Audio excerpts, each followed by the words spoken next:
What's up mga kuisay pala sa buntag nangapin ako kay namay duha ka event karon. So kauban ako diri si Yan og si Kuya Junjun kay wala ron si Kuya Paul, so kami na lang tuloron. So karon pala ko na ako dala na akong kamera kay mamitik na pugko dito sa Edsan sa kasal kanya diri nakaandam na mong gamit. So karon pala ko nami kay para maka-set up na ko kay sa ibi ang kasal. So karon paingon nami sa Edsan nag-drive si Kuya Junjun o karon nakaabot nami diri sa Edsan.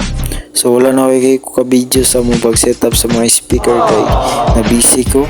O karon pag sulod na ako sa Edsan naka decor na dahil sila o nakaandam ng lamisa. So pag sulod na ako sa sulod nindot kailangan pagka setup sa mga lamisa guys.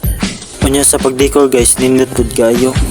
Nindot kayo lang color sa lang pag-decor sa Dre mo lang swimming pool sa Edsan o mo na ako pag-setup sa mixer o laptop center ka na guys kay kasal naman.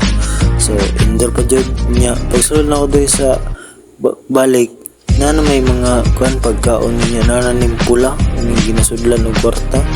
So lami unta kay Brian pero atik lang gud kasi sa banta kasi palang inyon tag kawartan niya out tanan ako diri sa kilid na may kuan bay panghata mo ni panghatag nila guys nya boys. So tamo pagkaon kuan ang kuan syempre gutom na kayo ako pa unya samtara paabot ko na para music na sa ako kay wala pa may tao nya totoo guro mabot ng mga bisita. So wadyo ko na si Pierre king abot na yun ang mga bisita sa wakas perte ng gutoma kanya diri nagsugod na ang program kanya diri nagsaya ko na po na paso na itong mga grooms. So diri guys nimpaso na itong gikasal walang ko kayo kadulog video dito kay kuha na kayo layo na kayo kanya na busy po sa pag-operate. So diri nagsayo na ang kan gikasal o ang mama sa babae para guys. So diri tama ra po diri ang mga bisita nya sa wakas tag